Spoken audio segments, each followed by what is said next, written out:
Sunday Sharpe, do do do do do do. Sunday Sharpe, do do do do do do. Sunday Sharpe, do do do do do do do do. Ah, ah, hello, hello, hello. Willkommen, bienvenue. And yes, I have beaten the Rona. Still a bit clagged up, but that's just hay fever now. And still a little bit at puff, but other than that, we are now Rona free. Hello, Adele, first here. Oh dear, must have been in a rush. Please don't tell me you got up specially. Oh dear. So yes, after the early part of the week, struggling quite badly, we are now back to normal service. As normal as I ever get anyway. Let's just move the camera around a little bit, get the tanks in. Oh no, I don't expect anyone to get up early on my account. And if I wake up at silly o'clock, I do everything possible to be as quiet as possible so I don't wake anyone else up, including the fish. Yeah, I am definitely a lot better. Yeah, I'm not going to lie, water changes Monday and Tuesday weren't fun, but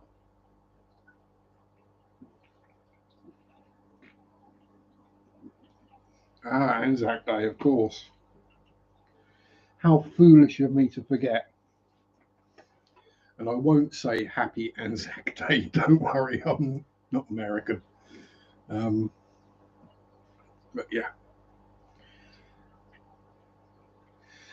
Hello, Dennis. Good morning. Yeah, if I wake up at stupid o'clock in the winter and it's still dark out, I don't turn the lights on. Yeah, it's weird. I'll sit there in the dark just so I don't wake the fish up. Silly, I know, but hey, there's a reason they keep breeding. I may have got rid of the Rona, but the hay fever's back. Good morning. I was pissing by the door, and I heard a boom. Yes. Listen very carefully. I should say this only once. Mufti, otherwise known as John. Good afternoon, sir.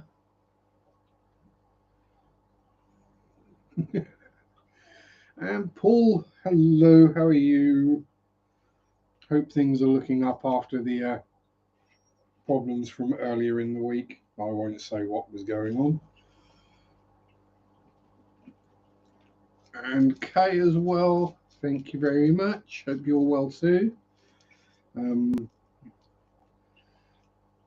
But yes, so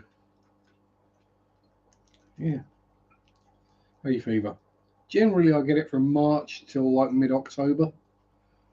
And then from mid-October to March, I'm normally full of snot from just it being cold and nasty weather and catching colds and things like that.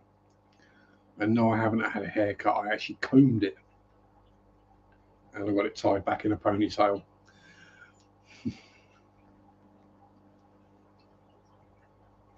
Well, MFTA, Mufta or Mufti. Sometimes there can be quite a lot of Johns in chat. And it's just easier if we call each other by different names and then we don't get confused. Yeah, exactly, it's getting cooler. Winter's on the way in the southern hemisphere. Tree pollen and grass. Mine probably starts with the snowdrops.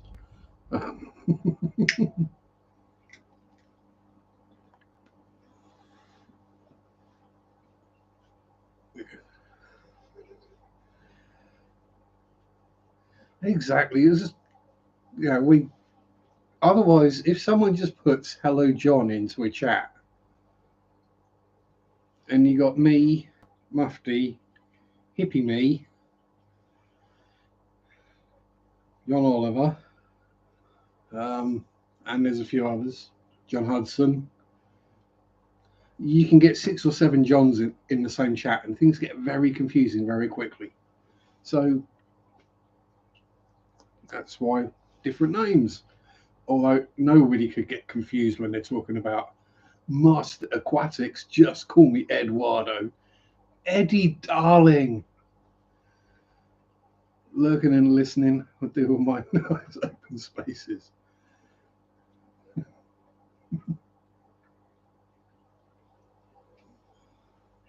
Jimmy's dorky little brother is a John too. Yeah, lots of Johns. Well, I mean, as I said before, there's like 6 Johns and a Juan in my family. And most people can't pronounce Juan, so they call him John. So, yeah, we all just got called different things. It's just made life easier.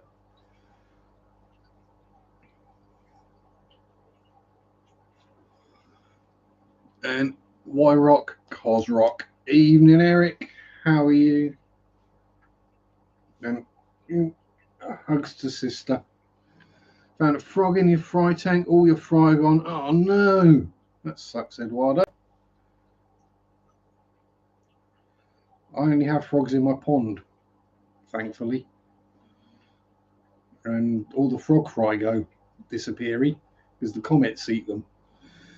And Mr. Brian Dotson is here, identifies as Babelicious. Oh, I'd go with Hunkerlicious. And yeah, Eric's doing yard work. Why? It's meant to be the day of rest. Isn't it a Christian country?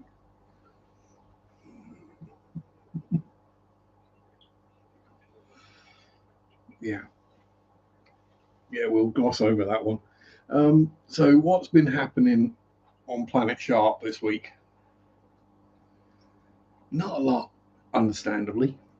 I don't normally do much anyway, and having Rona.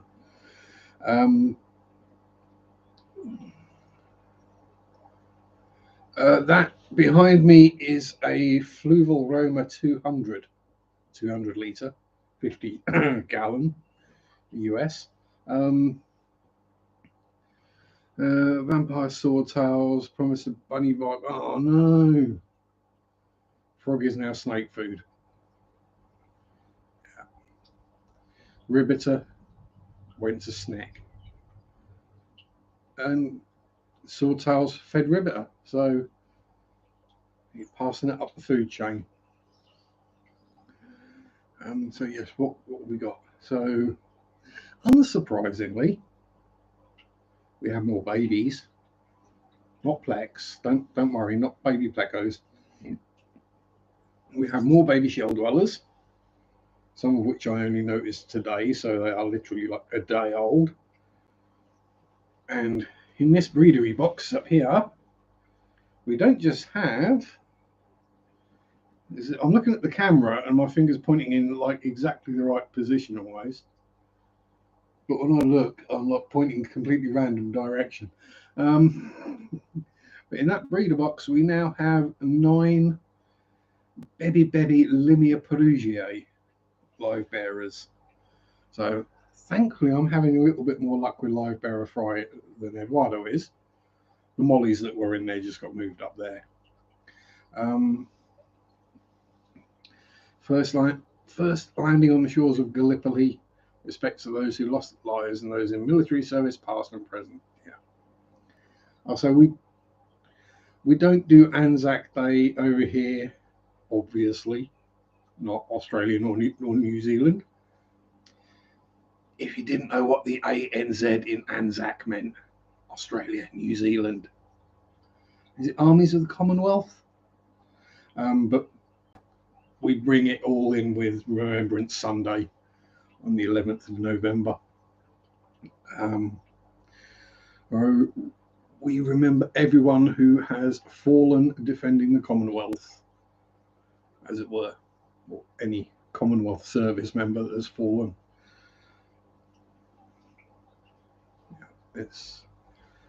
It's like our Remembrance Sunday, just generally less rainy, I believe, and a bit warmer. Um, so yes, that's fishy wise what's been going on. Um, is literally some more shellies and the baby limias, which is the first time I've bred those, so yay. Also, I'm still not entirely sure because I see some places they say they're an endangered species in the wild or at risk, and then other places make no mention of it.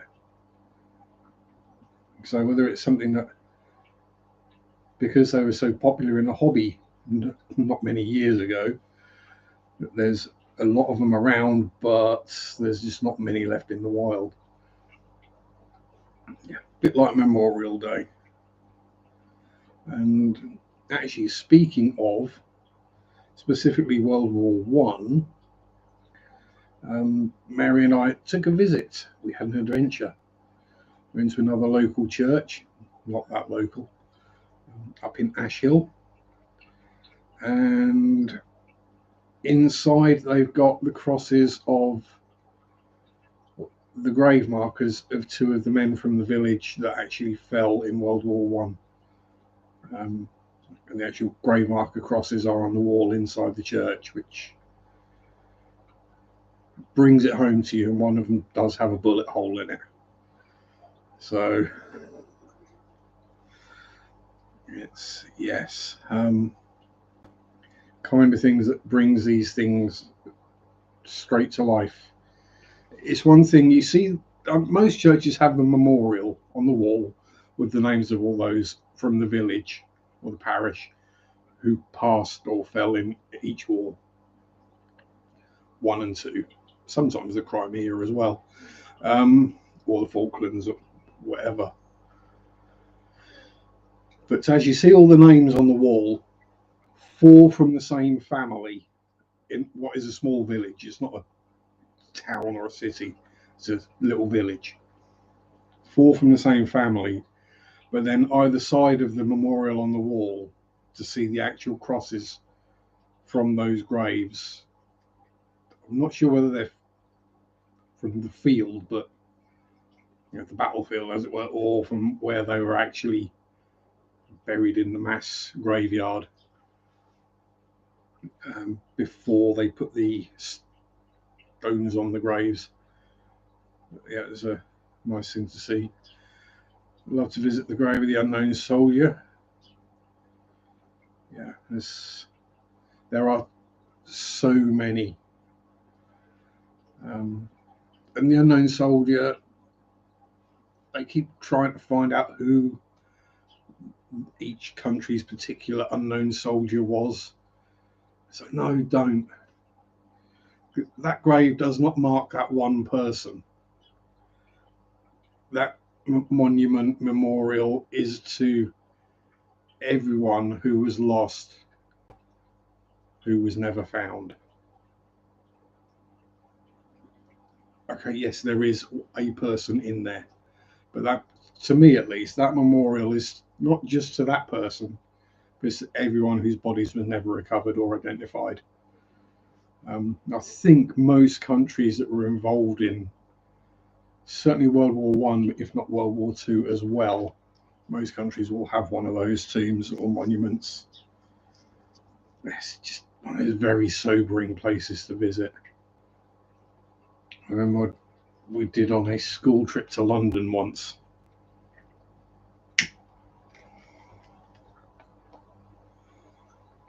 Yeah, it's a Stillinia's here was good evening, how are you? So yeah, Graves of Unlock. So yes, the church. It's a pretty little church. Well, it's not that little, to be honest. And yes, we did the exterior and interior tour. It was a bit windy today, so I'm not sure what the audio is going to be like from the exterior. and we found some interesting things moving forward. We knew they were there, but we had heard they were there, but we found part of mine and Mary's investigation into a certain family.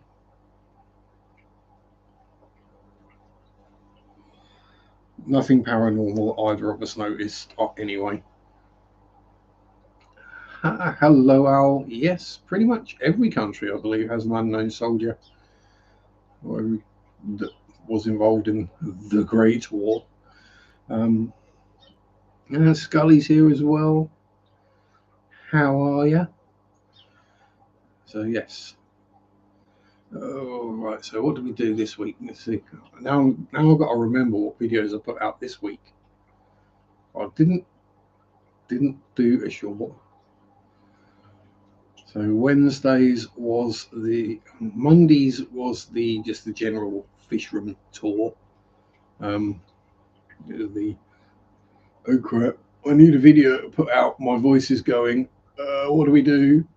Quick, do a tank tour, which then was supposed to be like 5 minutes, ended up being like a quarter of an hour long.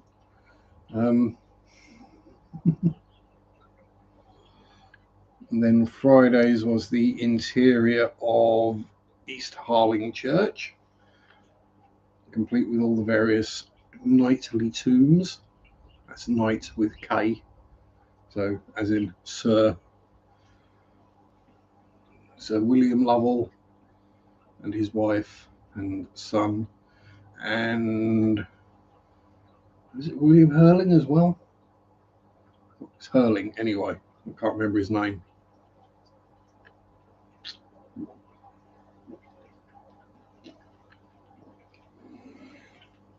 Both those went down fairly well. Still not sure what happened with last week's live stream though. My streams generally get around 100 views over the course of the week. Maybe a couple of hundred. For some reason last week one just jumped up to about 1100. Last time I looked, I thought, what the heck's gone on there? I thought, is that Adele just constantly watching back me coughing my way through my Rona? Sacrifice should be honoured, but the world soon forgets. That it does.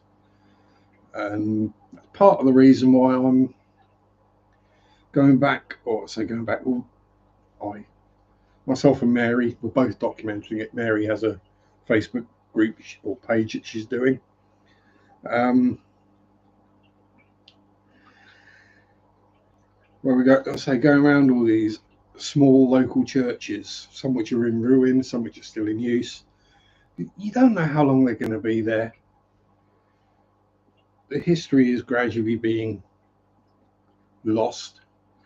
So the more we can get down and preserve, as it were, the better. And you never know, might have a paranormal experience at the same time. Well, I think we've only found, of all the places we've visited, 3 we've had experiences, and 1 was not a pleasant one of those 3. And Austin's here. Guten Tag. In LA.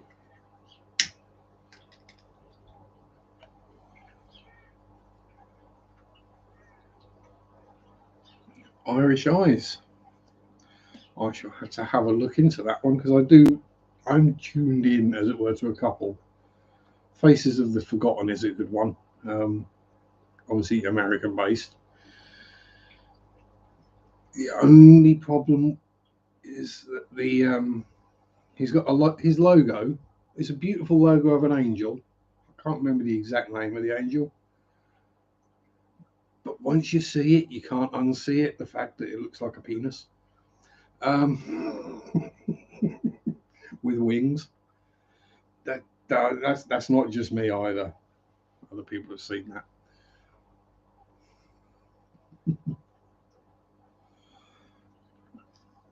It's one of those things that I spot it, I point it out, and then other people go, "Oh my god, yes."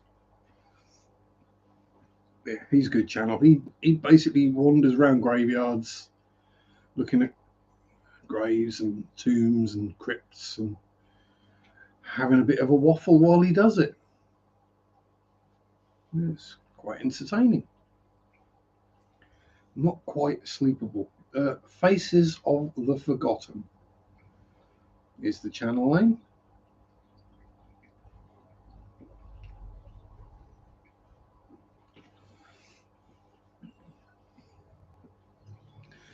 Now, I try and avoid actually looking directly or pointing the camera or lingering directly on gravestones. Not as a thing of respect for the fallen, or it's more because of the families. Okay, if you're looking at something from the 1600s, chances are, if there are any families still around, they haven't got a clue that who is there and who they are.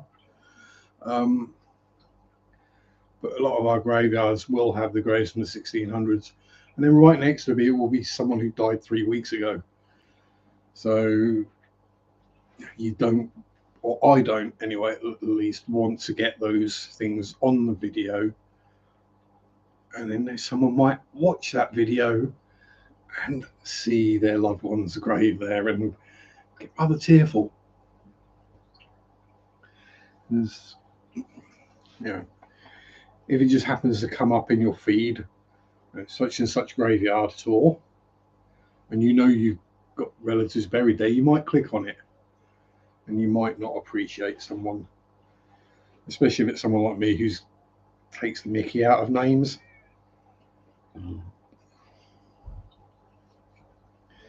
Some of the names can be quite funny, especially the older ones. There was a Dick Flat today, and what I think was one of them. Yeah, things like that. And you get, again, I try not to get sentimental about these things, but now if you've got people who are like 70, 80, 90, they had a good life.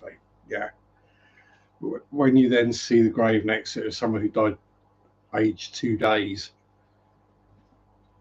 it's just no. I mean, I'm not the most moral person, and I'm not,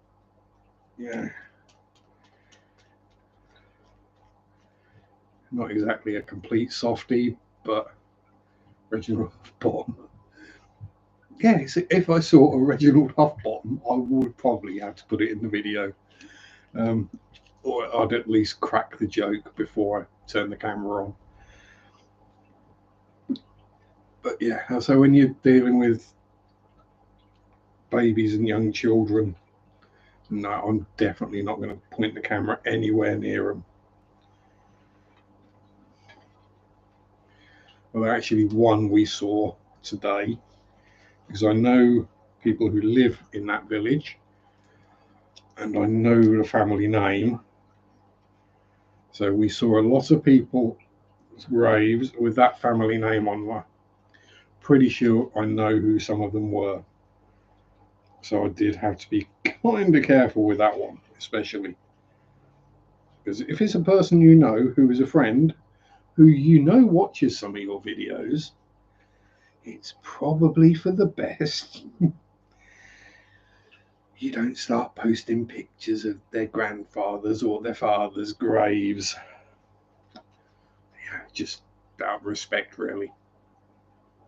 I know I'm a massive troll, but I do have some boundaries.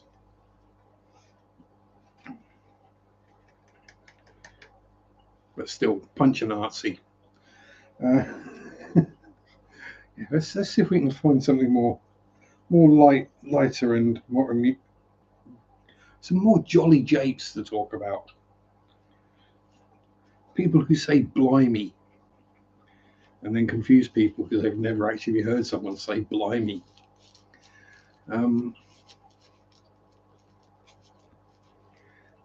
Bless. She's not here, so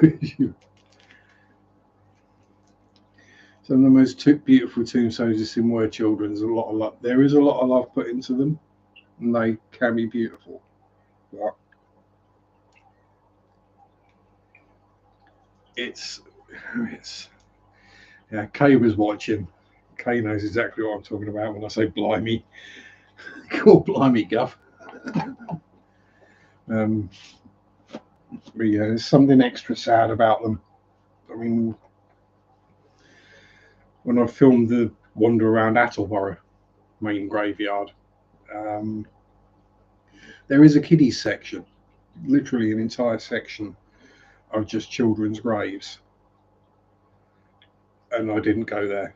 And I don't walk through that section if I can help it, because as soon as you get to that section, it is such a sad energy, such a sad feel and vibe to the place. It's not a nice place to be, and that's coming from someone who quite happily wanders around haunted places without a care in the world. The last thing I want is, yeah, let's just not even go there.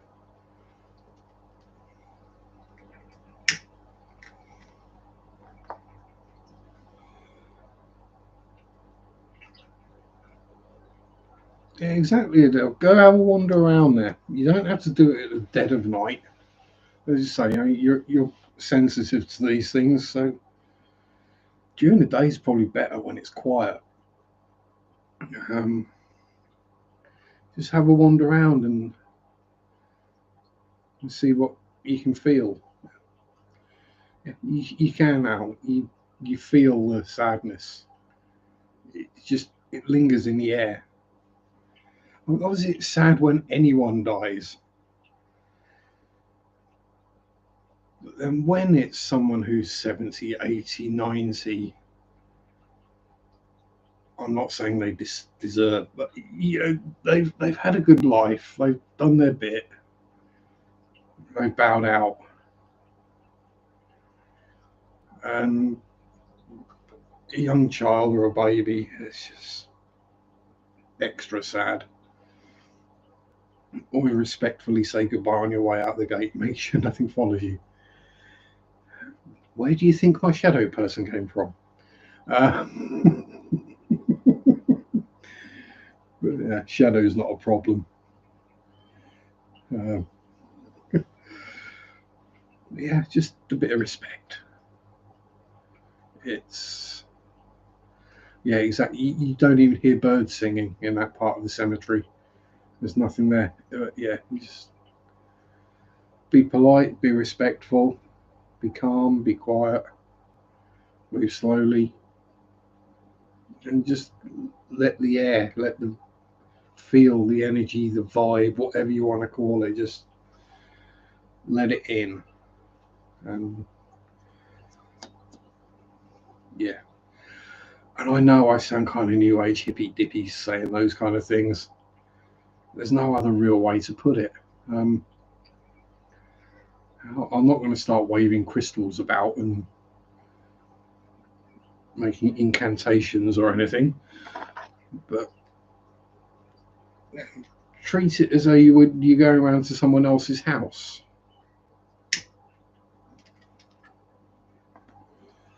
Be respectful. Um, there's Brennan. Brennan will bring some lightness to the discussion. Um, so it's like from Friday's video where I did on East Harling interior of the church. Susan, Fish Fan Mom, left a lovely comments on the video and saying how I was very respectful and all this kind and reverent. I'm like, yeah, just because it's not my belief, it doesn't mean I don't believe. I'm not a Christian. That doesn't mean I have to poo-poo someone else's beliefs. If I'm going into their place, I will be as respectful as I can be. I might blaspheme slightly. Yeah, I probably did today because I farted very loudly in the church. thankfully before I started filming, because otherwise I would have had to refilm that. Because mind you, hearing Mary laugh in the background would have been quite good.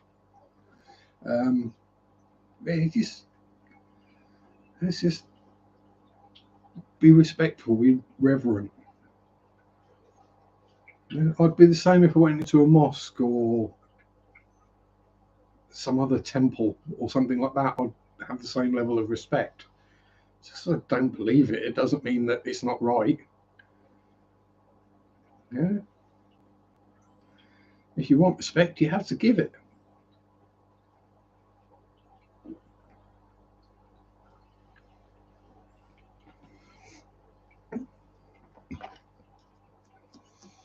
Well, they just had Easter service in the church, so I had all the kids in there. So I'm not the first person to fart in that church. I should just be glad it wasn't on a wooden pew in the middle of a service, because that does get you thrown out.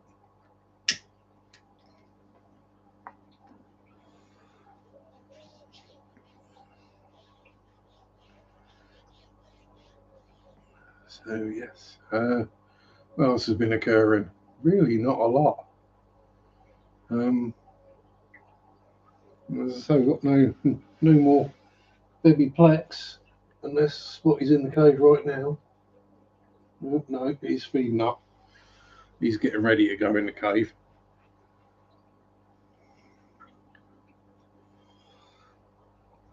And we've not sold anything fish-wise the last 2 weeks either. Did we go? No, we did actually go last Sunday. Yeah, not sold any fishes this week. Someone did want to come around and buy some, but obviously I had Corona. It was like an art gallery. Yeah, you go in there and it's just, you behave.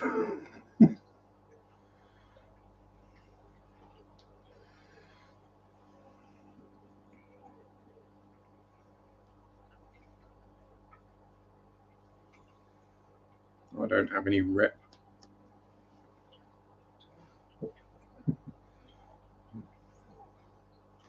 The only reputation I've got is for being a troll.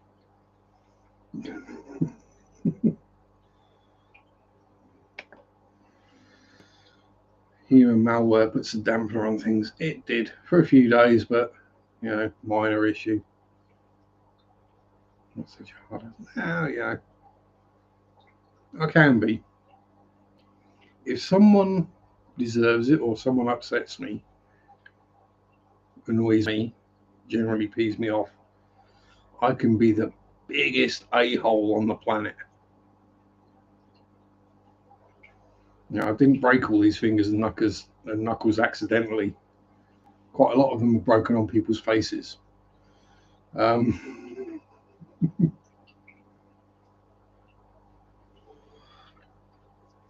Yeah, the older I get, the softer I get.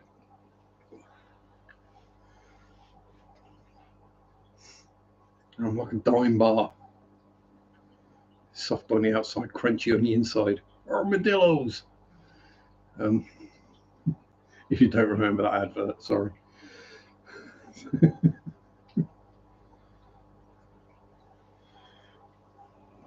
Yeah, I think it was an English TV ad for dime bars.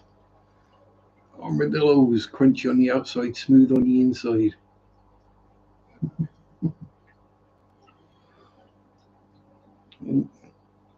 Stop pooping yourself every time I move. Mellowing out in my old age, exactly.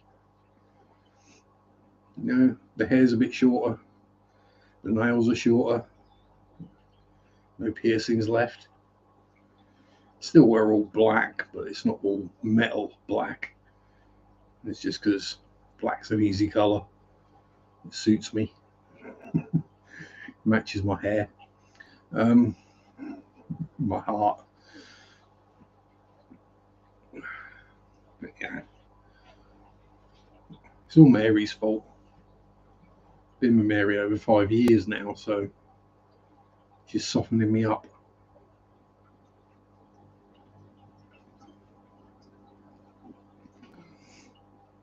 Speaking of which, we will have a cute video this week. I will be getting a visit from little Latte, the dwarf lop-eared bunny. So there will be video of Latte, hopefully hopping or running about or doing something cute. Maybe just pooping on the floor. You never know. At least be a short video, if not proper full video. She's she's not 3 months old yet, so she's still a little baby bunny. She like sits in your hand kind of size. Very cute. And apparently very friendly and very chilled. Oh, pardon me. Chewing on cords. Yeah. There's going to be some bunny proofing going on. How do you realize most people aren't worth walking across the room? Yeah, how you realize you're just not worth. It's just going to hurt as much to stand up as it is to punch someone. Cute little bun. But yeah, she went for her first injections this week on Friday, and apparently she just sat there and let the vet do the injections and give her a good check over that everything was okay, and didn't flutter an eyelash, just, and then made friends with everyone. So hopefully she'll make friends with me, and hopefully there won't be a big scary cat ghost. She's a dwarf lop-ear, pedigree dwarf lop, called Latte because of her colour. So, yeah, white coffee. You will see, she's a little bundle of fluff. So yes, I'm going to have to bunny-proof the house. Yes, block off any small gaps that go behind fish tanks and things, because otherwise we know we're going to have a bunny stuck behind a fish tank. It's one thing when they get behind a piece of furniture. When you've got to move a fish tank, it's not quite so easy.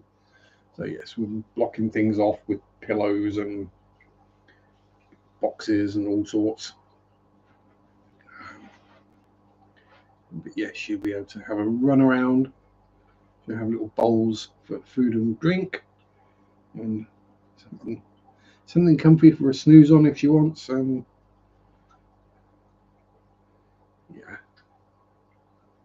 I'll be getting lots of fusses in, lots of fussings, lots of cuddles.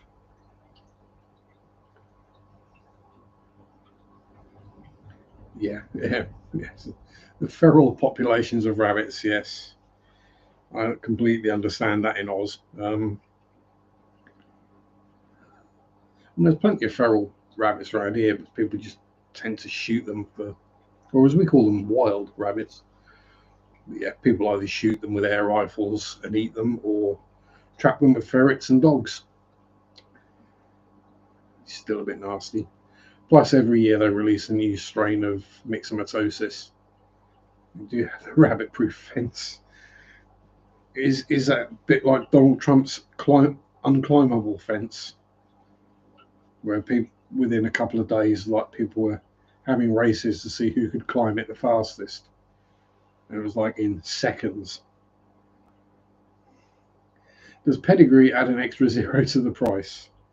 Quite probably. I didn't ask, but no, she came with her certificates and a care package with food and various other things that small bunnies need.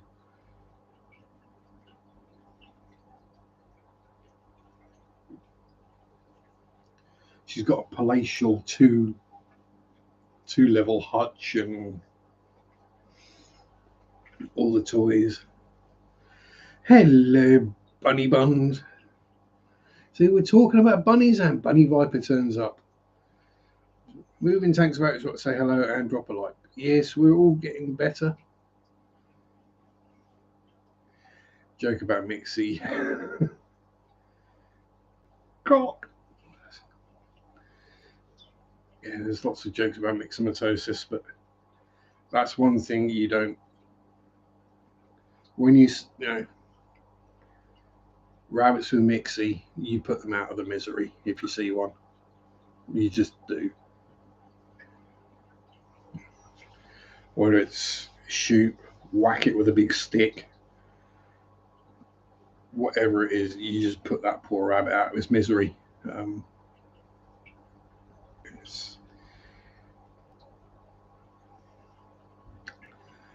yes. And as I say, a new strain gets released every year, which is why every year pet rabbits have to be vaccinated against it.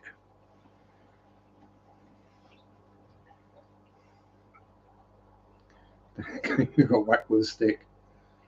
No, not a pets at home bunny. No, no, a proper homebred from a proper breeder who cares about their bunnies. K. Got whacked with a stick. Let's call it a light spanking, shall we, bunny? Yeah, no. I'm actually trying to think, even fish wise, what was the last thing I got from pets at home? Um, hmm. It would be no. It's a virus that basically just yeah. It's not pleasant. It's it's kind of a brain worm. They go blind, go nuts. Um, yeah, Kay's probably got a better idea of exactly what it is, but yeah, when it's a completely wild rabbit and you can just walk up to it and whack. Norfolk's the only place I've ever seen a mixie rabbit. Yeah, yeah, true. And we do have a lot of rabbits in Norfolk, more like rabies for bunnies. That is pretty much it. They just completely lose the plot. General theory is, yeah, yes, they die from it, so it keeps the numbers under control, but that's because a lot of people won't eat rabbit anymore.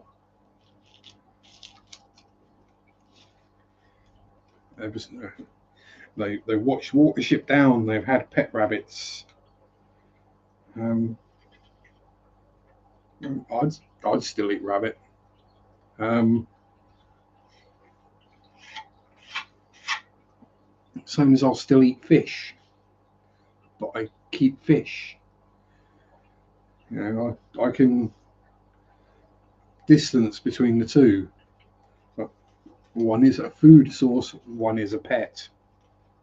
Same species.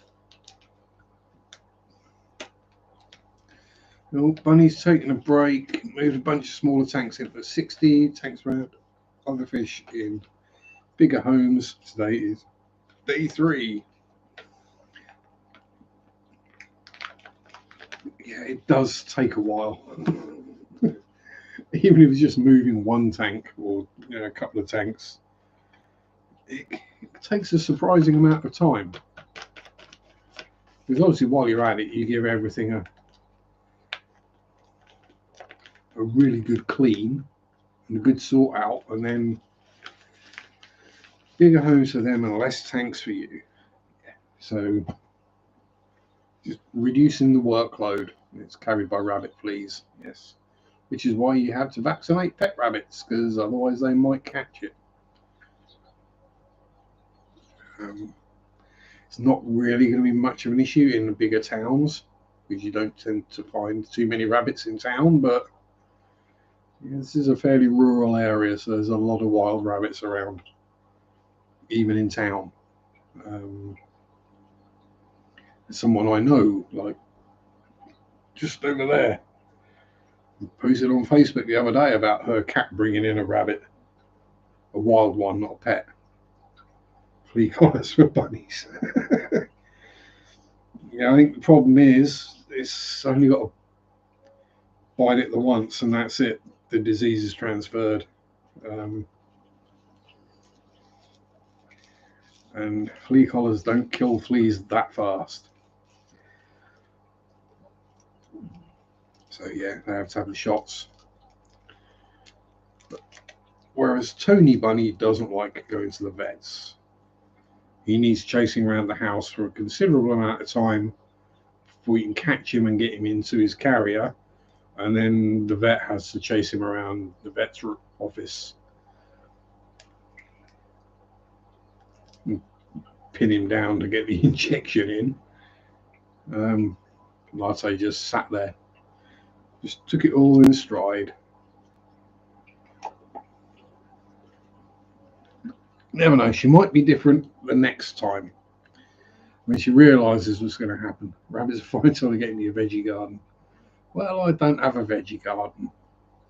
And if I had a bunny in my back garden, I would be very happy about it. Well, if more rabbits wanted to come in, that's great. The neighbourhood cats would probably enjoy them as well. But Al's got to head out. Enjoy the chat. Have a good one. Have a good one yourself, Al. Don't relax or work too hard. Remember to have fun. What are you doing, Shelley? Are you just having a derp moment? Oh, right. Oh, yeah, that's right. It's eating the algae off the back of the tank.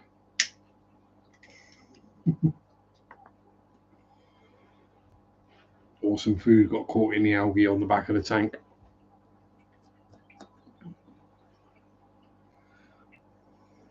Yes. We're getting overrun with Shelley dwellies now, so we're definitely going to have to sell some adults.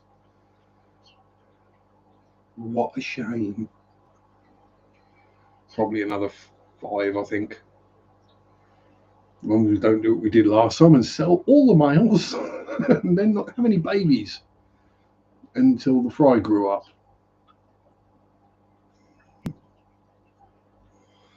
Well, I view it as being dual lingual K.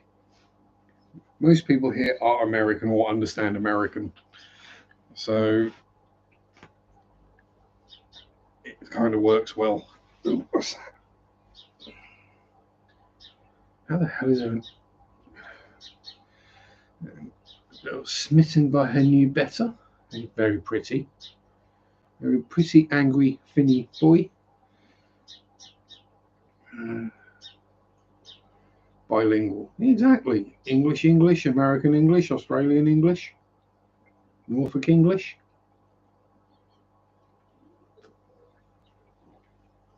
That makes me quadlingual. Lingual. And French, so cutie little wild one. So what's Bunny done then? Rather than the 60 go to the 180, add a few angels to the 60. All the angels will end up with 66 months from now. Achilles and gudgeons into a 30. 23 for plants and 10s for new. Yay! Ooh. Egg spot. How do you speak asshole fluently? Yeah, I'd call that a separate language. As long as you don't speak Karen. Any plans for new additions? Fish-wise, yes. Not entirely sure what.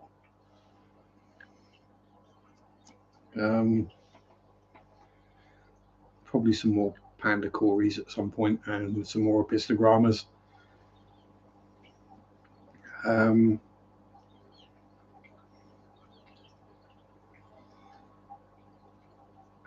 And then definitely a female lemon blue eye, because I definitely have 2 males. Yeah, judging by the fighting they've been doing the last couple of weeks, yeah, definitely 2 males. Retail, so you have to speak Karen, yeah. Yeah. Karen and Kyle. I know my rights. Actually, no, you don't. I know the law. Yeah, no, you don't. You think you do. Whatever happened to the customer is always right. Customers started getting stuff wrong. That's what happened.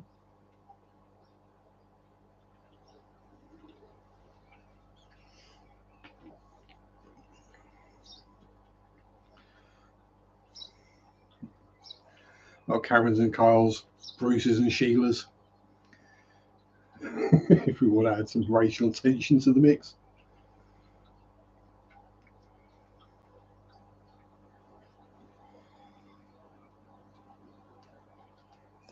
Yes, we definitely need video. Carradina shrimp with my water, K. Carradina shrimp don't have the necessary teeth to chew through my water, and I'm not getting an RO unit. I mean, if there is a flavour of Carradina shrimp that can take pH 8.2 with over 20 degrees of carbon hardness in the water. Yeah, they basically need to come from somewhere with stalactites.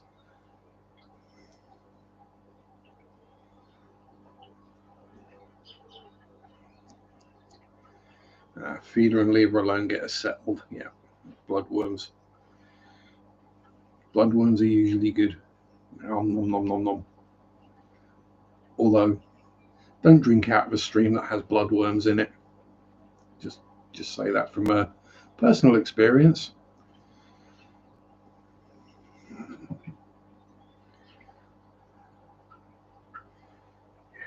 So they do tend to colour up nicely once they get comfortable and feel safe. Ow. No, I haven't got a bra strap digging in, don't worry. Pretty purple because stripes in an instant. Missy Crib does that. Pelvicochromis subocellatus. She'll just be like kind of dull looking, and you turn around 5 minutes later, she's black and pink. What the heck?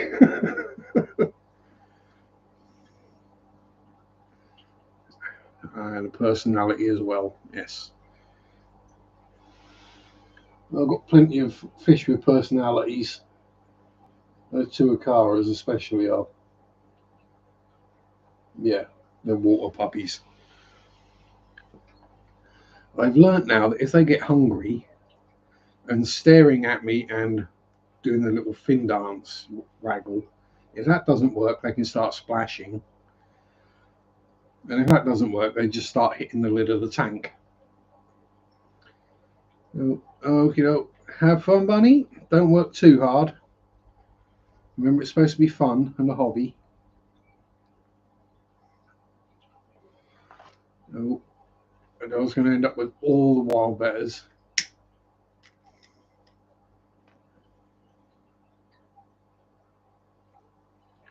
Yeah, I'm going to.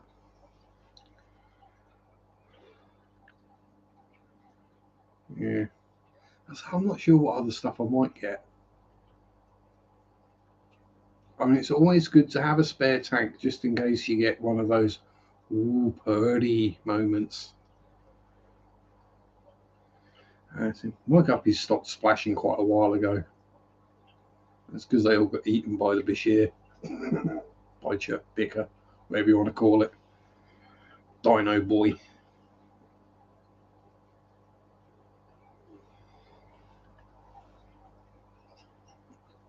Spare room, you can do better jars. See, I can't do better jars. I don't keep my house warm enough, and I ain't doing those water changes. Plus, breeding betters is a lot of work. So, oh yeah, I just love guppies. Perfect size snack food. Gone.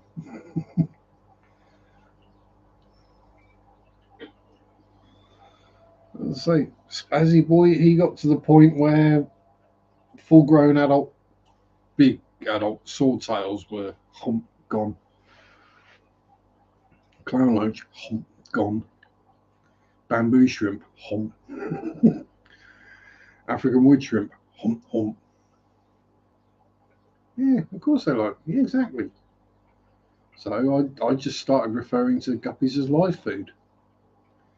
It kind of makes life easier that way.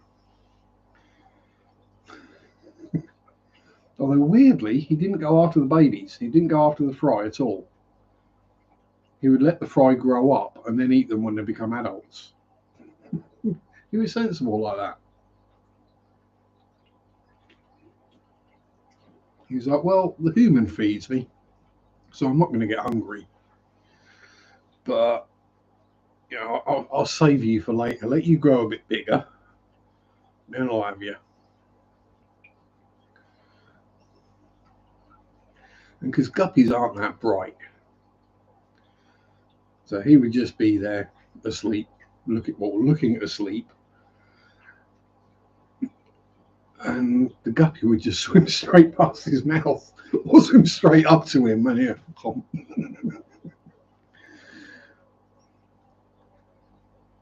guppies didn't even show up that he'd eaten them. The swordtails did. You know, they showed up. He had, you know, normal snaky shape, and then a big old belly, and then back to the point. Like, yeah, you got a fish in there, haven't you?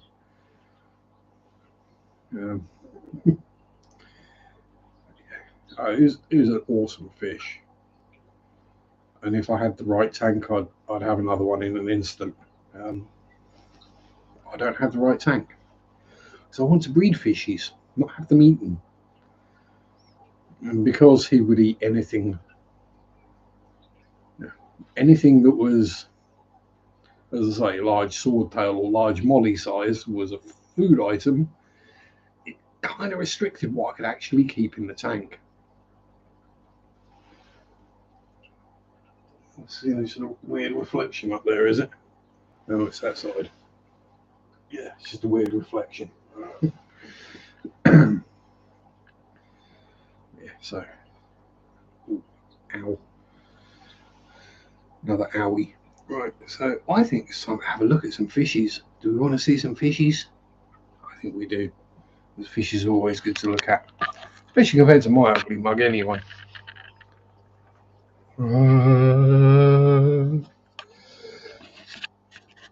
So we'll start where we normally start, with shelly dwellies.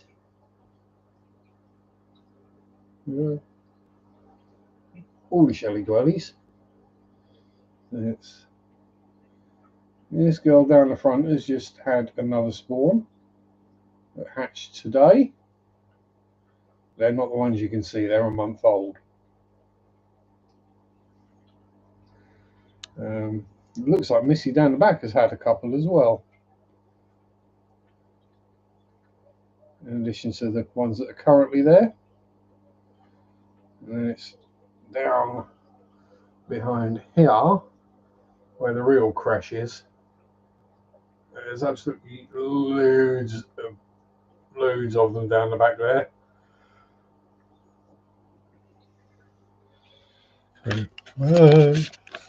Ugly mush again. Stretch. That way. So, yes, you're not going to be able to see the baby limia in there, but there are mollies, baby plex, black neons. But is he going to come right up to the camera? Yeah. Yeah, right, buddy. Oh. There's a spotty by his cave.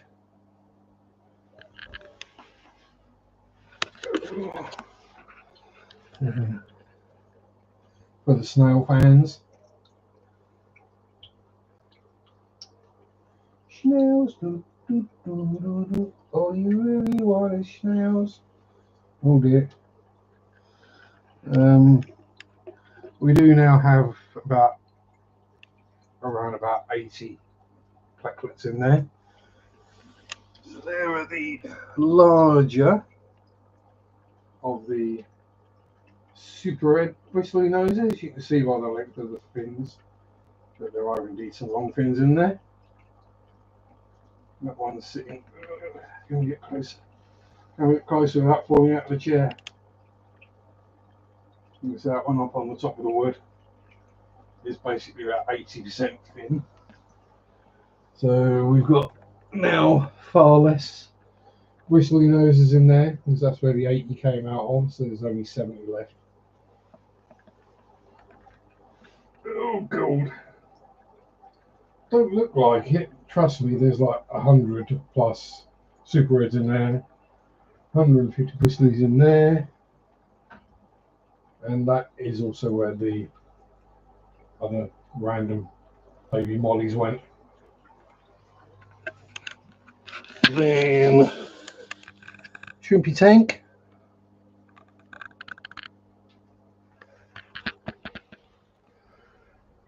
Other tanks. Oh, more tanks. Tanks everywhere. More tanks than the Russian army. Which is actually becoming kind of true now. Oh. So if we can get the come on camera, focus. What are you focusing on, camera? Come on, bring back that focus. There we go. Yeah, it looks a lot. There's 15 tanks in total and a pond. I haven't got around to setting up an outdoor tub yet. I say setting up an outdoor tub like it's going to be some grand project. I will get a bucket. If anyone remembers the black crib bucket of multiplication, that one, 10 litre or 10 gallon plasterer's bath. So it's a bucket, but it's a long, wide, narrow, shallow one. And I will literally chuck it just outside the back door, fill it up out the water butt. I might actually use tank water to fill it, to be honest. It might be a better idea. Fill it up with water change water. Chuck some horn water in there. Let it kind of settle for a bit, and then lob a bunch of cherry shrimp in and see what happens. Is generally the plan for that. Literally do that and ignore it for summer. And when the weather starts cooling down, empty it out and see how many shrimp are left. Whether we've got more or less than we started with. And if we got about 8,000, think, oh crap, where am I going to sell these?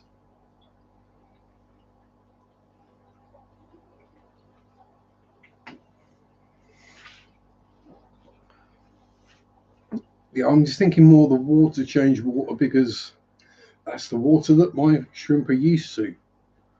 I suddenly just stick them straight in filter media? Huh? There ain't going to be no filter in it.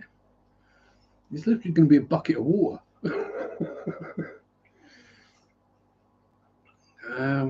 Yeah, what? No filter media, no airstone, nothing.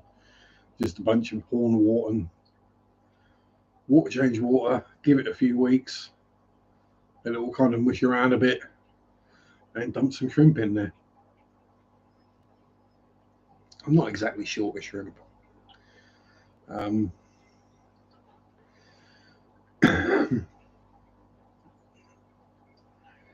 Squeeze out the filter in water.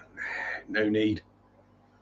There'll be enough gunk in. It'll be the water change water out of pleco tanks. So, yeah, there'll be enough pleco poop and gunk in there to keep the horn water going for a couple of weeks until I chuck other things in there. Although it might be an idea to put the horn water in something else first, just to make sure it's not full of caddisfly larva and all sorts of nasties that might eat the shrimp.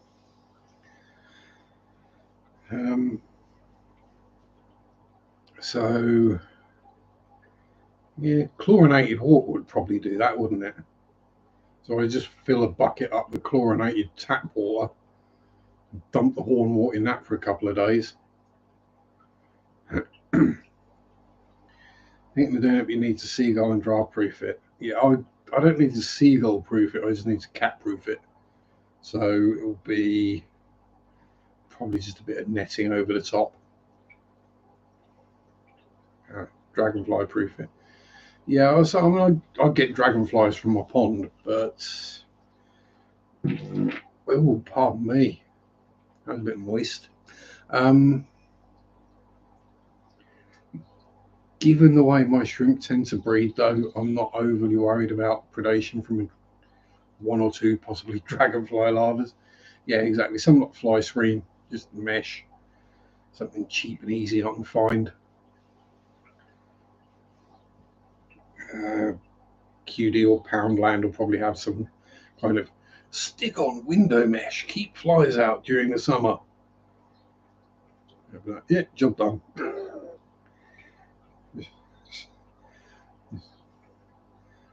Stick it on the top of the bucket and job done. Or if it's big enough, just wrap it around and use the weight of the bucket to hold it down. Yeah, world's lowest tech outdoor tubbing.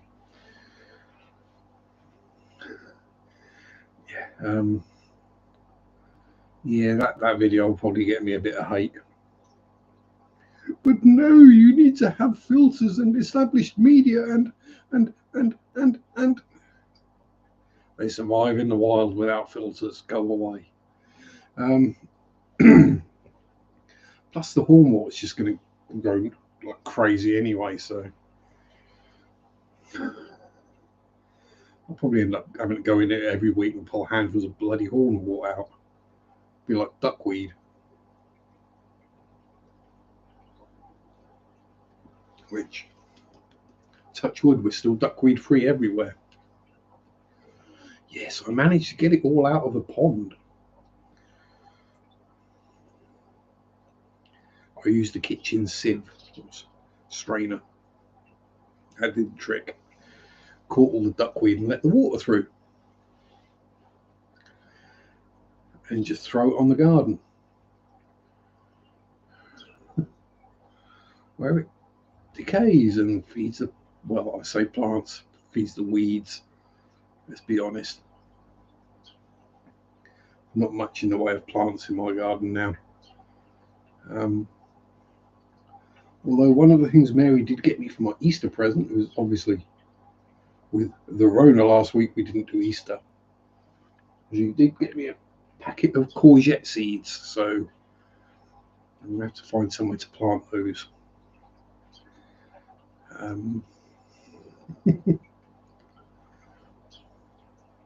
Yes, I figured it might be cheaper to just grow some courgettes rather than keep buying them to just feed the fish.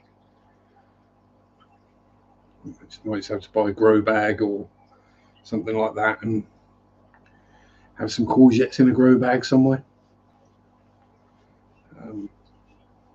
If you're not familiar with the concept of grow bag, hardly, bag full of compost, you cut holes in the top of, and you plant plants in. A grow bag.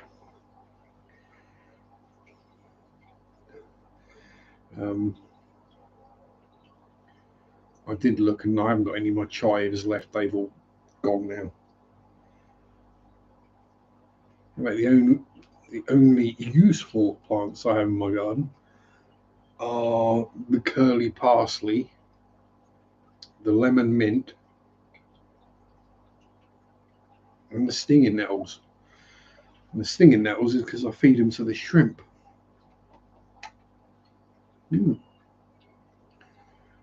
Obviously, a very, very in-depth method of preparation for the stinging nettles before I feed them to the shrimp. I pull the tips off the nettle, very small, fresh, juicy leaves. I collect them in a mug. I fill said mug up with water and I stick it in the microwave for 90 seconds. boils the water, blanches blanches the leaves, and just leave it to cool down. Job done. Really that simple.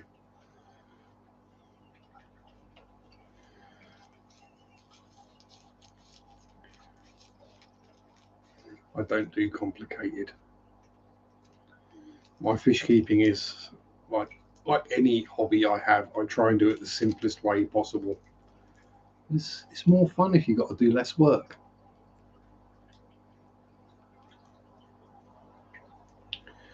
And I usually find the natural way is normally the best way. So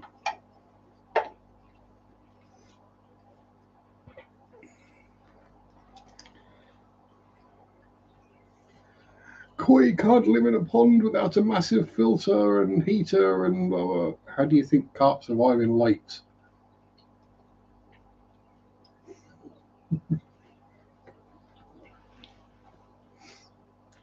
Tell that to the koi carp in my local fishing lake.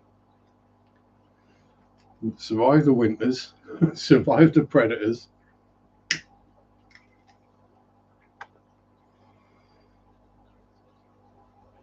Are you guys just extra jumpy today because you got newborn bubbers in there? Is that it? Eh? You're normally not that skittish.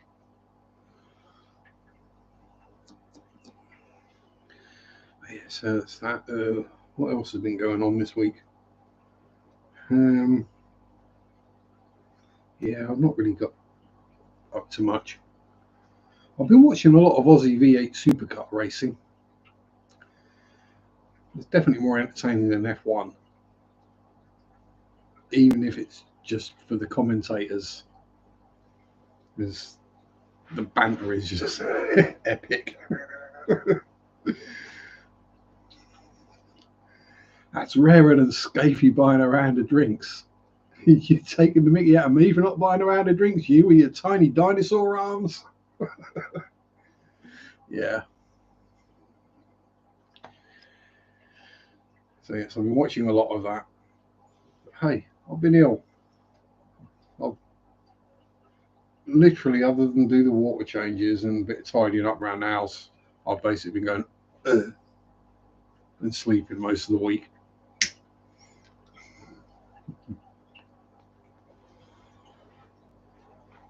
Sort of, I think it was pretty much Friday before I started kind of feeling back to normal.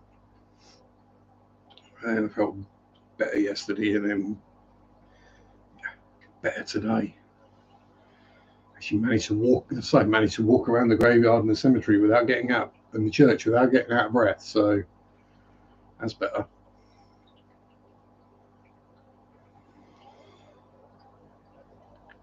And at last, was it Tuesday? It was Wednesday. I walked across to the bin and back, which is, I don't know, about 100 feet. And I was completely out of breath by the time I got back from the bin. But I nearly had to stop for a break halfway. Yeah, I did that and came in and had a lay down.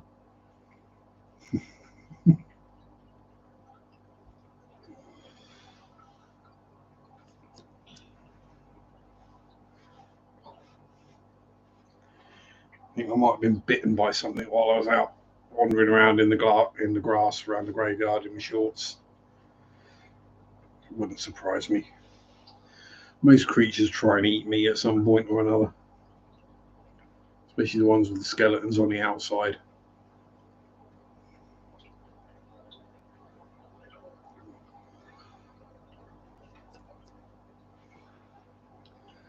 All right.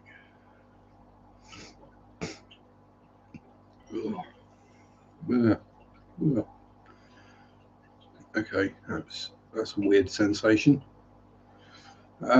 Yes, so a bit earlier than normal. Has anyone got any questions they might like to ask? Any random ones? I know Eduardo's probably got something weird. Well, any videos or things they'd like to see me do on video? Don't bother with the Marmite challenge, because I think we all know I love Marmite.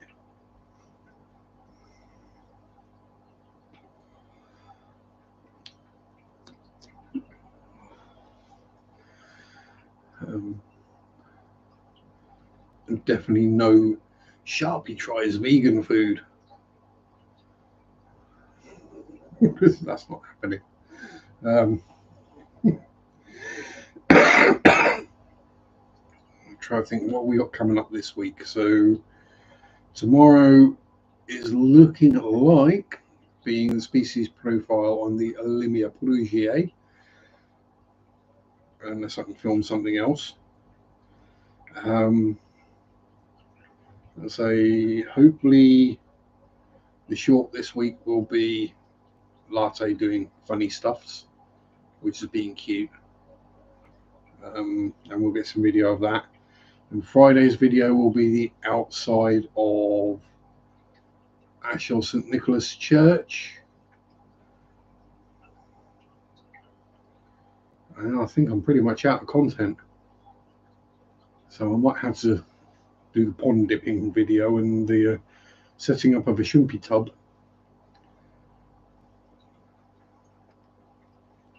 A bit sooner.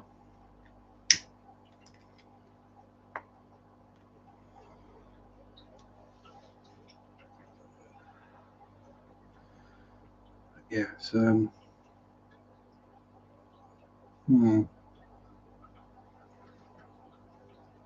yeah, I think that pretty much covers what I've got coming up next week.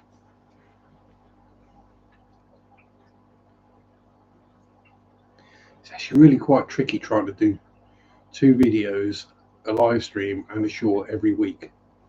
It takes some creative thinking, especially to come up with fishy video ideas. The historic ones are fairly simple.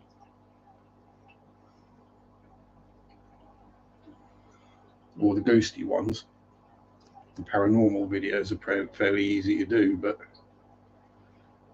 yeah, it's coming up with ideas for fishy vids.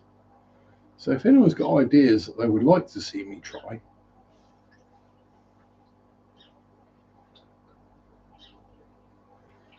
then let me know. Or I'm going to be doing a lot more species profiles. Because I haven't done the Limias, I've not done the Mollies, I've not done the electric blue Acaras, I've not done the black neons. Have I done the bronze cories? Or the albino cories? Don't know, might have to do them. I would do the clown plecos, but chances of actually seeing one of them to be able to record a species profile is quite tricky. Might actually have to try and catch one and put it in a net and put it in a specimen container to be able to show one on camera. There's 3 in the tank, but yeah, you very rarely see them. You might see a tail sticking out from under a rock or from behind a piece of wood or something, but that's it.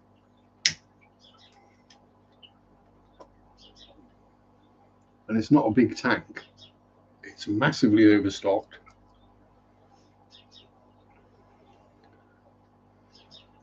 According to people who think that you can't keep any more than 1 bristlenose in a 20-gallon tank.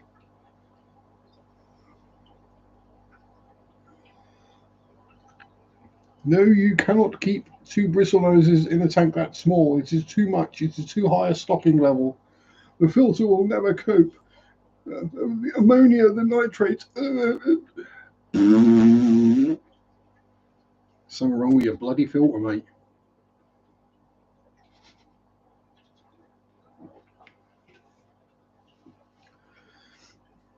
Just clean it once a week and you're fine. I don't know. Or is that just me that when I do a water change, I pull the sponge out of the filters and clean it? Hey there, it doesn't take more than 30. While the siphon is filling the bucket, and you're standing there waiting for the siphon to fill the bucket, you may as well pull the sponge out the filter, stick it in the bucket, and go squelch, squelch, squelch, squelch, squelch, put it back. Yeah, doesn't make the job take any longer. It's, I don't know.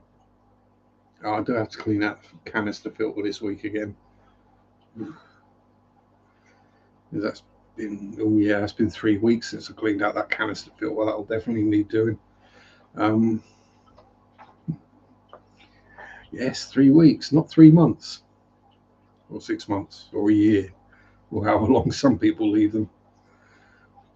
I don't know why I'm having nitrate spikes in my aquarium.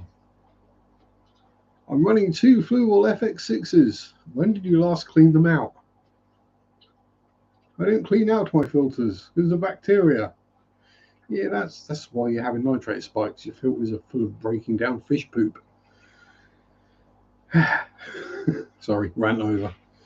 You know, common sense, think things, and people don't twig. I realise the reason you're having a problem is you've not been cleaning your filters out. But if you clean your filters, you destroy your cycle. No, you won't. If your cycle is that fragile, there's something wrong with it. It means the rest of your tank is too clean. But there's poop on the sand, I need to clean it. You don't. Sorry, this kind of thing pees me off. It's not the fish police, it's the filter police.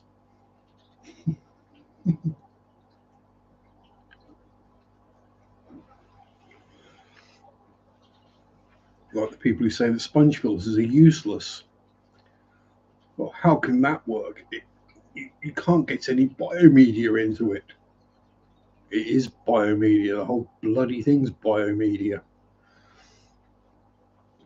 I mean, heck, the sponge filter in that tank, when I pulled it apart this week to clean it, yeah, the actual centre part, because I noticed it wasn't bubbling very well, the actual centre part of the sponge filter was full of that yellowy gunk that is bacteria. So we pulled it out of the sponge filter, we threw it back in the tank, got on with it. I'm pretty sure the plecos probably ate it all, but you know, that's how we go. Oh dear. Have we got 10 people here and everyone's lurking? Is that what's happening? Is everyone lurking or is chat just froze solid? Or are you all just sitting back going, oh God, he's on another bloody rant about filters again?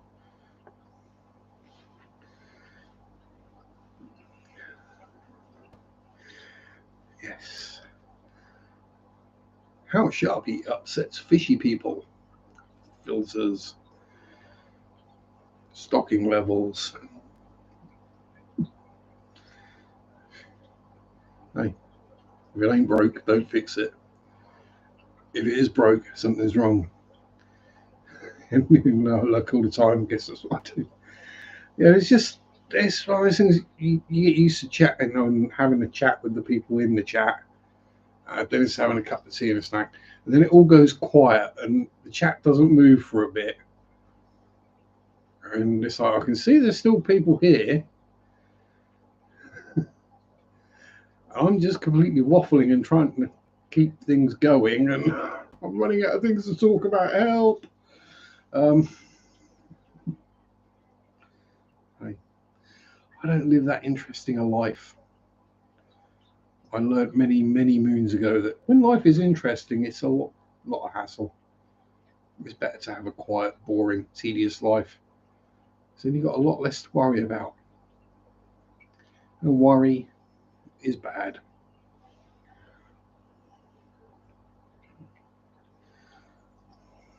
Faffing in fish room. Faff away, Kay. Have you got any plans for anything you'd like to add to the fish room? There's a good one. That'll get people going. So, what things are the people in chat looking to get soon, or upgrade, or update, or pardon me, improve upon or change. And am I the only fish tuber that hasn't been sent anything by Higer yet?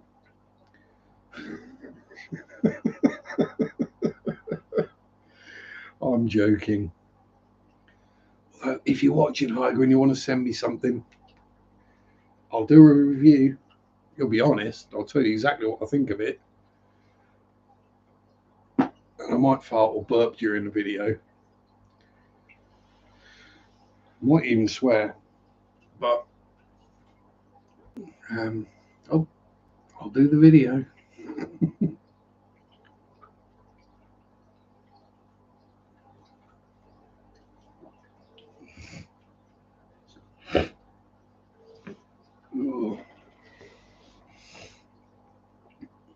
I know, very unprofessional. Don't sniff on camera.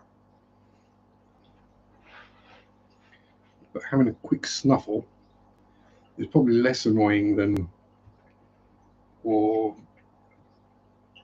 less rude than getting some bog roll and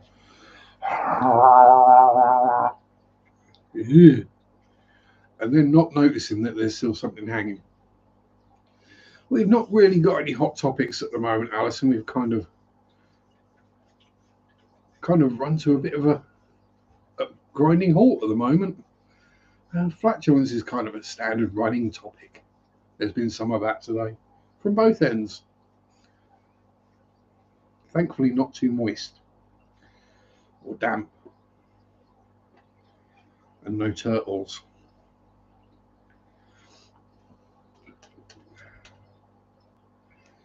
And no, I've not done anything special with my hair. I just stuck an elastic band in the back of it. Yes, I'm doing all right. Just everyone else. Yeah, the Rona's buggered off. So yeah, we're just dealing with the after effects of Hurricane Rona. Don't clean the canister much. We've got a sponge filter on the intake. Yeah, I've got a sponge intake filter on mine as well, and that gets cleaned out every week. So I do try and actually clean the filter out every couple of weeks, 2 or 3 weeks. It was due last week, but obviously I didn't particularly fancy pulling a canister filter apart and swearing, especially not when I got a lot of baby limia swimming around in the tank anyway. I think I've caught all bar one of the limia now. There is one. The rest of them were all quite good, and were up around the top at the edge, so they were quite easy to catch. There's one that likes to hide up in the plants, and has been in there the best part of a week now. So yeah, I sort of catch a fleeting glimpse, and then by the time I've got a net and open the lid, and yeah, it disappeared again.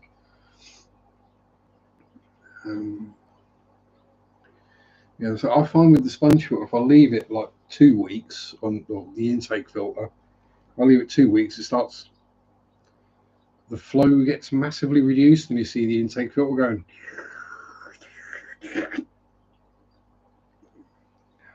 Because the pump is trying to pull more water through than the filter will let through. I did think about one of the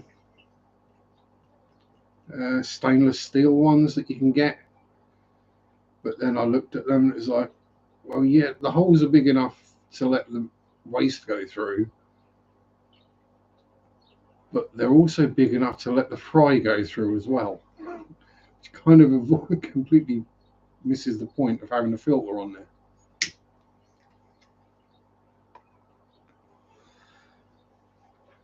We did very nearly have Pelvicochromis subocellatus fry as well this week. We had wrigglers. That was all going very well. They were in the coconut hut. And then Doug the bristlenose decided he wanted to be in the coconut hut, and then it wasn't going so well. I think Missy Crib managed to save one, but I haven't seen it for a while, so I think they probably got eaten, Alison, to be honest. But she's back in the coconut hut again, so it's their first time, so they don't always get it right the first time. And Doug had to learn not to go into the coconut hut. I think he's learned his lesson now. He's not been back since. Yeah, so fingers crossed, although I remember what it was like the last time I had cribs breeding and they took some getting rid of. But although with these not being the standard type of crib, it does mean that not every fish shop will have tanks full of them already. So they won't have any in, so they might actually want some. I think it's one of the things when they put in a fish order, they just add a bag of cribs to the order because they know they'll sell them. They probably do the same with bristlenoses, but yeah, it's a case of supply and demand on those. And they know I can supply them, and they don't get deaths, and they're bigger and healthier. Cribs and convicts could never get rid of. Yeah. Again, convicts are lovely fish, but I don't want to be trying to get rid of hundreds and hundreds of convicts because it's just not going to happen. And I've got no one that will actually eat them anyway. So, yeah, I've got a pair of Acara in there. Those guys are useless at eating anything. If it's not food that I feed to them, they won't eat it. Literally. They don't even go after the molly fry at any size. I'm pretty sure if the Nanacara in there start breeding, they'll chase off the Acara. So, yeah, that's another one. If I can breed those, I know they will sell. I've got 2 males and 1 female, so hopefully, yeah. As I say, the other one is a pistos. If I can get a pistos to live long enough and breed, because the last few pistos I've bought have not done well, and it's not me. I think it's just sick fish. Acara's best kept in pairs. You can have one. They're perfectly happy on their own. I've got 2 boys in here, and at a certain time of the month they do a bit of lip locking. That's the only aggression they ever show, and it's just to each other is a little bit of chasey lip locky. Yeah, they're the most chill fish you can keep, I think, electric blue Acara anyway. The standard Acaras more typical cichlid behaviour, and the bronze Acaras apparently are rather psychotic. So it's just a shame because the bronze ones are gorgeous. Yeah, these guys, complete softies, complete safe. I mean, you see the size of the mouth on them, and you've got mollies like that swimming around perfectly safely in there. They don't hurt a flea. We're going to get a bit of a chasey. And so literally, that's a pair of boys. And, you keep a pair of male cichlids together and they normally fight, but not those guys. Yeah, and then that's as big as the electric blue Acara we're going to get. Absolutely gorgeous fishies. Friendly, fun. Yeah. There's a reason they're super popular. It's because they're pretty, they're a good size, They're not huge, so you don't need a massive tank for them. And they just don't bother anything. Yeah, they just, I mean, they're big enough to be the tank bosses in there, the absolute bully boys. The actual tank boss in there is Bertie, the female bristlenose. And even she's not aggressive.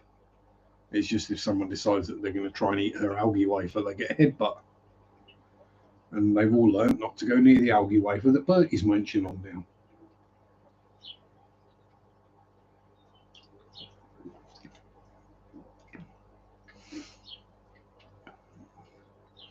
I think the closest thing I've got at the moment to any fish that actually fight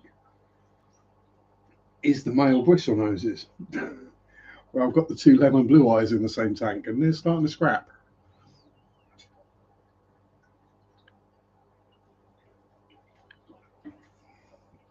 Thankfully, Doug is a bit bigger. So the smaller one tends to go, nope, not interested. I'm going to hide behind the heater.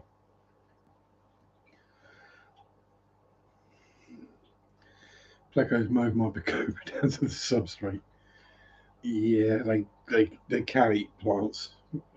Mine don't seem to for some bizarre reason. And I've got Bacopa. Well, I've got Bacopa in with bristlenoses, and they don't touch it. And I've got Bacopa in with clown plecos, and they don't touch it. So I don't know. I think it's more with Bacopa. It's got very delicate. Yeah, went through it rather than around it. Yeah, they're not eating it. They're just being bristlenoses. They don't do subtle generally. They're just, I'm swimming from here to here. Oh, that's in the way. Never mind. We'll just swim straight through it instead. I mean, my first one, Dave, I put a plant, I bought a plant. I didn't have time to pot it at the time or plant it where I wanted it in the end. So I just drop it in the tank. Because it's in the tank, it's safe, it's going to be okay. Well, I obviously dropped it somewhere Dave didn't want it. Because when I came back like half an hour later, the plant was upside down the other side of the tank. Oh, okay, fair enough. Yeah. And so but yeah, they can be quite destructive. I'm not because they want to break things, it's just they're just being plecos. They're a bit like me, they just do what they want to do and bugger the consequences. It's like, I want to be here. You're burning yourself on the heat, you silly fish. I don't care, this is where I want to be. Fair enough.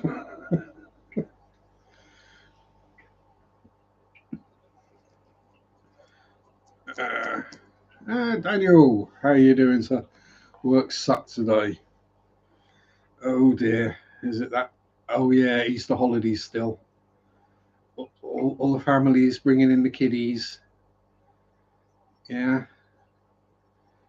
Lots of people not knowing what they're looking at, doing, talking about, anything like that. Yes. That's one reason why we didn't visit any fish shops today into the Easter holidays. Yeah. And we might have dropped into AK.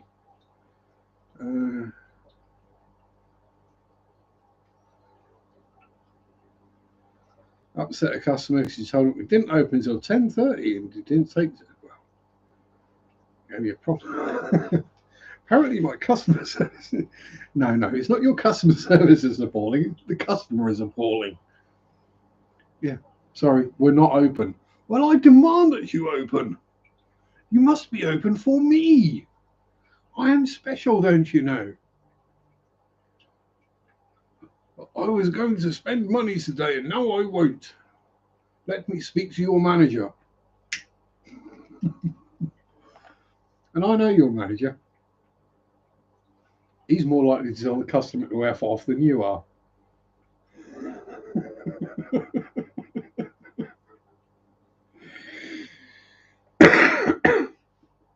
Then see them go and complain to Not Cuts managers about how the Maidenhead manager told them to F off. Ah, yes. Reasons I'm glad I'm not in retail at the moment.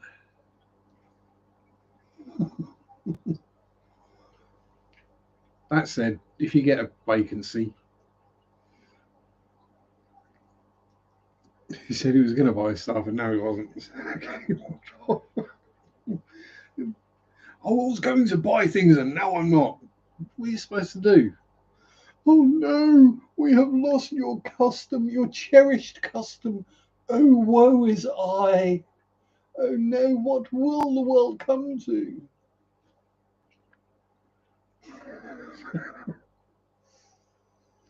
Yeah, always one stroppy a-hole. Yeah, they probably wanted to buy an angelfish and a clownfish and put them in the same 5-gallon tank.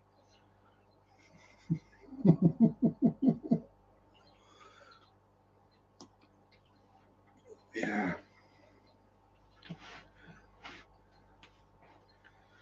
Yes. Yes. Yeah, won't lose sleep. No, don't. They're not worth it. You've done nothing wrong. 2.5 gallon bowl. Oh, sorry, Alison. I was giving them too much credit.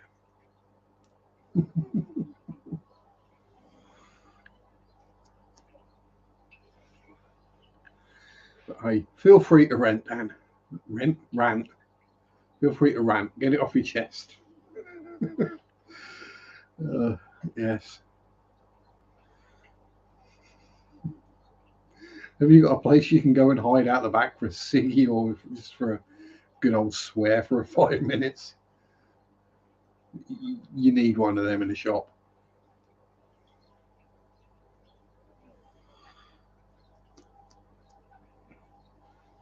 The rant closet. A soundproofed room. Breathe, inhale, exhale. Yes. New build completion date has been moved to end of May now instead of end of July. Need to come up with a plan to move the tank. Different Daniel K. This isn't Daniel keeping fish that nearly burnt down his house by plugging in a heater that wasn't actually in a fish tank. Ahead of schedule is awesome. They're normally months behind, so month ahead is good. But physically, I won't be much help. But if you need somewhere to keep fish for a day or two while you get sorted, you can give us a holler.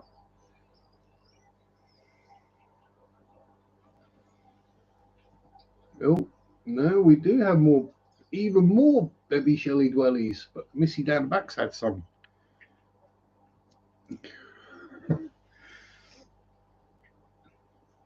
Yeah, there's this is Daniel, which works at Maidenhead in Norwich, okay? Yeah, as I say, I've got spare tank space and stuff. And if you know, not that you're short of anything because, you know, where you work, but I'm pretty sure I mean, I know if I was moving, I would rather and had to like have someone fish sit for me for a day or two. I'd rather them go into a hobbyist's energy tank than keep them in the shop. Fairy cichlids give birth over the weekend. At home or in the store? Cool. Baby Brishardis.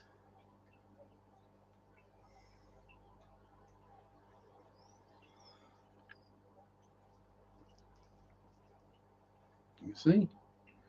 Install. Result. Now, is someone going to take them, grow them out, and bring them back to shop to sell for extra freebie profit? Or are they going to be left to their own devices and probably get eaten or end up in the sump and eaten?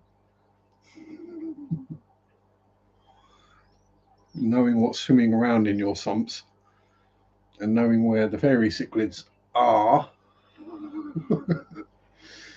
yeah, they'd probably get eaten if they end up in the sump.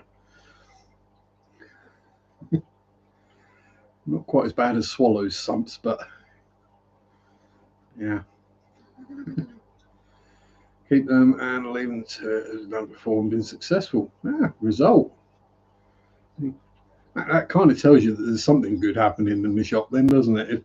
If fish are breeding in the shop, and the fry are being grown to adults, yeah, tells you there's some good care going on. Makes a change to see baby fish in a tank than dead ones, to be honest, anyway. There was one I saw. Oh, I can't remember the name of it. Where was it? Was it Angel Aquatics? Might have been Angel Aquatics, somewhere up Fakenham direction. And they did have something which I thought was a good idea, where basically they had a mix tank where like all the fish were a quid, but what they were where they had live bearers give birth, whether it be a guppy, a molly, a platy, or whatever, and just they dump them all in that tank and they're a quid each. You might not know what you're going to get, but you had Salvini's had to move all the fish out of the tank as the parents started attacking everyone. Yeah, that'll happen. I mean, so it's the thing. Brishardis shouldn't be too bad. And they will protect the fry, but they're not Salvini attack, murder, death fish. Oh, pardon me. And so that's what I do if I ever managed to get the cash together and B, the space and get a mega flex, is I would have a shell dweller Brishardi tank for sure, or one of the smaller Julidochromis. Because I think sand and rocks on the bottom for the shellies and the shells, and then build up some rock work either at the sides or the back, and then the Julies or the fairies, Brishardis, would use that. So it'd be happy when they're the fry.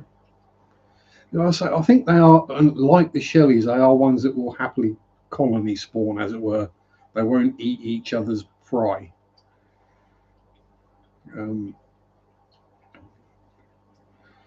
So yeah, bonus. I say, because I mean, if shellies ate each other's fry, I'd be stuffed.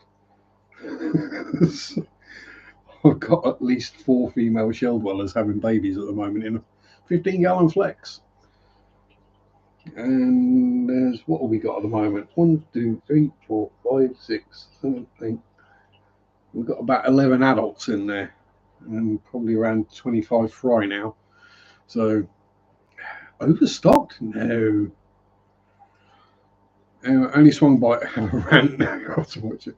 Oh, glad you got it off your chest, Daniel. Had a good rant. Enjoy some TV. It might be something worth watching on. I don't know. Can't remember the last time I watched TV. I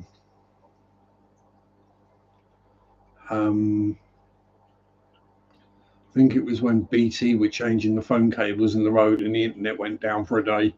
I think that was the last time I watched any TV. And then I just ended up doing jobs around the house just to save having to watch TV because it was awful.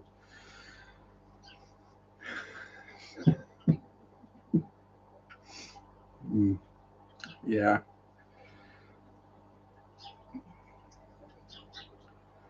Yes. There are people who still watch TV. Oh no, I don't watch YouTube. No, there is some great stuff to watch on YouTube. It's better than the stuff on TV. Normally presented by more knowledgeable people as well. Yeah. Well, it's one of those things where if there was, let's say, a naval history show on TV, they would probably ask people like Drakenfell to do the research for it. Or Ryan from Battleship New Jersey, these kind of people. they'd be asking the YouTubers for the research and the information. This TV died in January. Yeah, I mean, that's it. I use the TV literally as a screen for my Xbox. That's it. And I watch YouTube through the Xbox usually. It's only if I'm in a live stream I'll then watch on my phone. And Mr. Scotty Alien World Aquatics is here. Good evening, sir. I hope your aquatic world has been successfully alienized and you've not been shooting people, just been shooting targets. Yeah, that's going to sound random to anyone who doesn't know. Just woke up at 3 p.m. The only times I ever wake up at 3 p.m. is because I had a nap that started at about 1 p.m.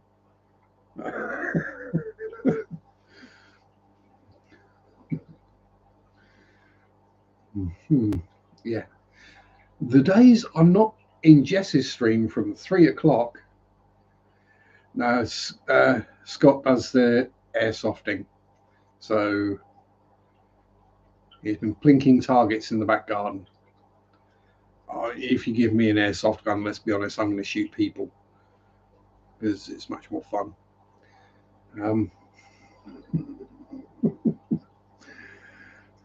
But then I'm the guy that when I went paintballing, I put the paintballs in the freezer. Well, in the fridge, at least. They were in my fridge and then they went into a freezer box. And I said, what's the point in shooting someone if it doesn't bloody hurt?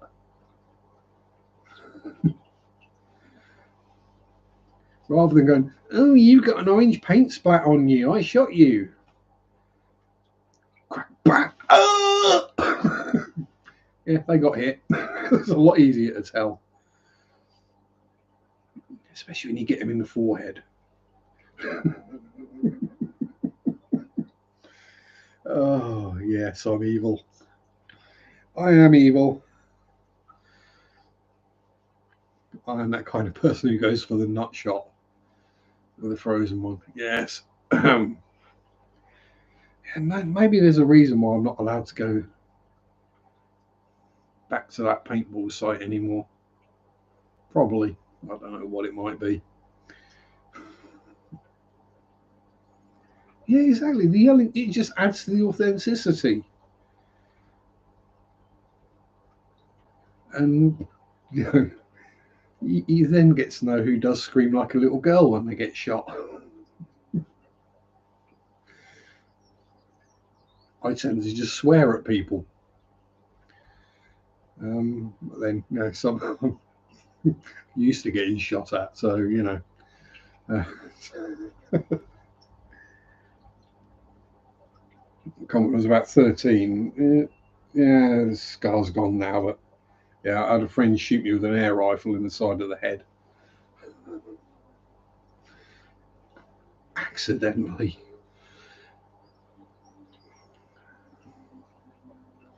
Been hit with shotguns more times than I care to remember.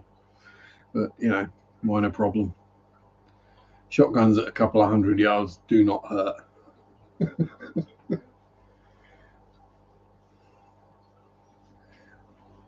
Have it. No bursting around the corner. Sneaky, sneaky, hidey, hidey.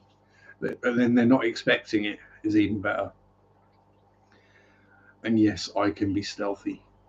The USS New Orleans. Yeah, that is a good ship. Just don't give broadside to anything because it's made of citadels. Yeah.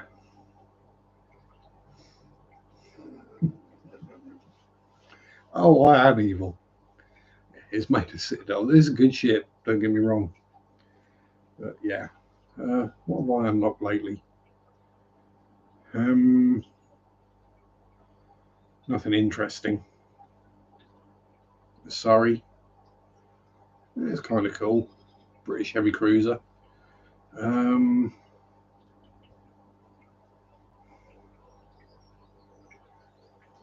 what was the last one? Brandenburg.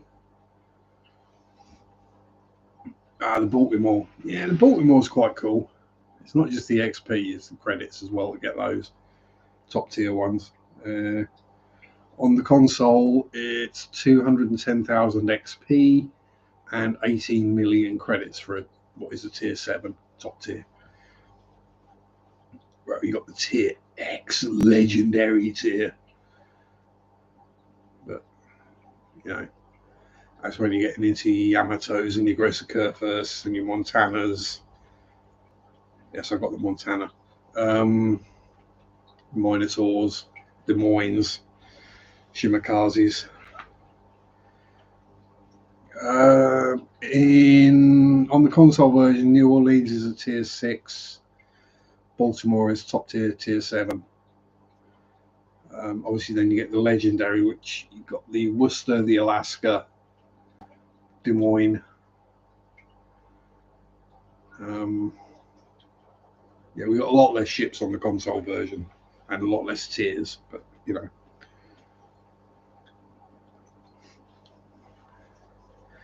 same ships do the same thing, fire the same shells. Cause you to swear at all the battleship players who are hiding at the back of the map, tucked behind an island in case somebody shoots at them. Then they swear at everyone else at the end of the game when all the enemy's destroyers are still alive and they're all milling about in a little group and all the torpedoes come. Yeah. Yeah. Not bitter at all. I've got World of Warships, by the way, if you weren't aware. Um, yeah, I've got a mission to do certain things with destroyers, and I don't normally play destroyers, but it makes it blatantly obvious that all the battleship players are hiding up, because you spot 3 or 4 enemy ships and they don't get shot at because they're out of range of all the battleships that are hiding up at the back of the map, saving all their health at the end of the match when it's just the battleships left against most of the enemy team.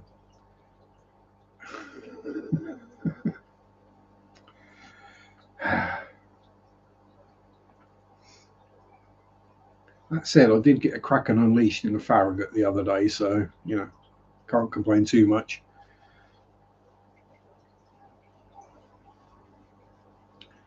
Which annoyingly is like a level up in the mission I'm trying to do. So,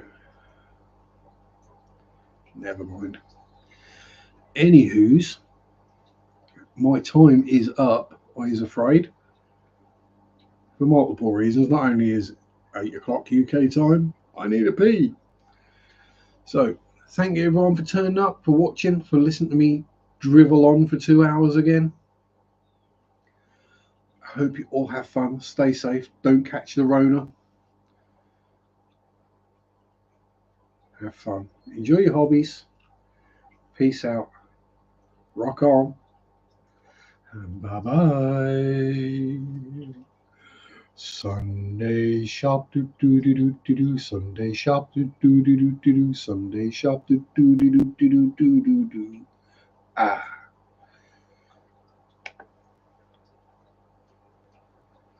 That bloody man's still going. God, jeez, why don't you ever shut up?